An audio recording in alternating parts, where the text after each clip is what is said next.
हमारी कौम का सबसे बड़ा अलमिया क्या है कि यहाँ लोग पढ़ते लिखने नहीं हैं। आप अभी चले जाएँ अपने इर्द-गिर्द के लोगों से पूछेंगे, भाई आज तुमने कोई न्यूज़ आर्टिकल पढ़ा? तुमने आज कोई खबर तो सुनी होगी, उसकी तस्दीक के लिए कोई जाके तुमने रिसर्च की?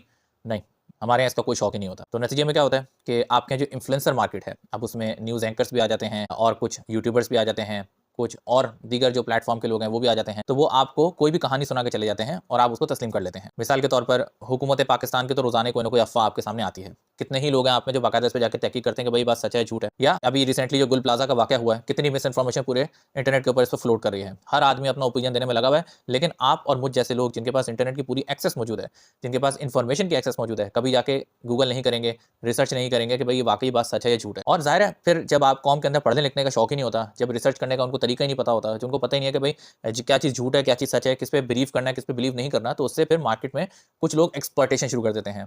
आपके यहाँ जो टीवी पे आने वाले एंकर्स हैं, अब उन्होंने यूट्यूब चैनल क्यों खोला है? उन्हें पता है कि भाई हम जो कहानी सुनाएँगे, आप मान लेंगे और इसकी बुनियाद पे पूरी मार्केट चलती है। अब मिसाल के तौर पर अभी कल एक खबर आई कि पाकिस्तान के अंदर आईफ़ोन मोबाइल्स की प्राइसेज़ गिर गई हैं। आप इस वक़्त चले जाएँ, सिर्फ़ यूट्यूब के ऊपर टाइप करें आईफ़ोन इन पाकिस्तान, तो आपको हर तरह से मिस इन्फॉर्मेशन मिल जाएगी।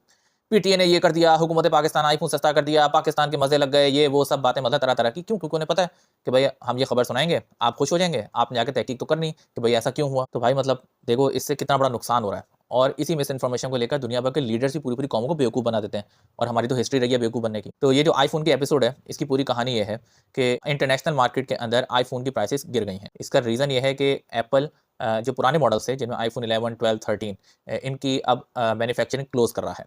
तो जो पुराने मोबाइल फ़ोन हैं, जो लोगों के ऑलरेडी लोगों के पास हैं, अब जब लोग उसे सेल आउट करने जाएँगे तो चूँकि उनकी प्राइस डिवैल्यूड हो चुकी हैं। तो पहले जो मोबाइल $200 का मिल रहा था, वो $150 का हो गया।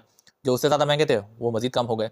तो basically at source used mobile की वैल्यूएशन गिर गई। अब अगर कोई इंपोर्टर 16 जनवरी 2026 में यूज्ड मोबाइल की एक पूरी कंसाइनमेंट मँगवाता है, तो उसको वो मोबाइल फ़ोन सस्ते मिलेंगे।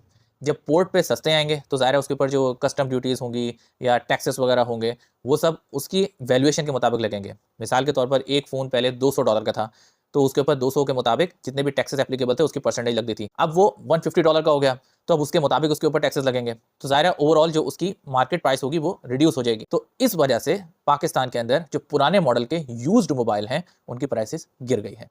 इसमें ना हुकूमत पाकिस्तान का कोई किरदार है, ना पीटीए का कोई किरदार है, ना हमारी कस्टम्स का कोई किरदार है। इसका सिर्फ़ और सिर्फ़ ताल्लुक ये है कि इंटरनेशनल मार्केट में यूज्ड मोबाइल की प्राइसेज़ गिर गई हैं और वो इस वजह से गिरी हैं चूँकि एप्पल ने इन तमाम मोबाइल फ़ोन की असेंबली या मैन्युफैक्चरिंग रोक दी है। बस सिर्फ़ इतनी सी कहानी है और ये इसके लिए आपको कोई बड़ा अफ़लातून नहीं बनना, डॉन जाके पढ़ना था। पूरी कहानी समझ में आ जाती। समझ रहे हो? पढ़ना लिखना स्टार्ट कर दें।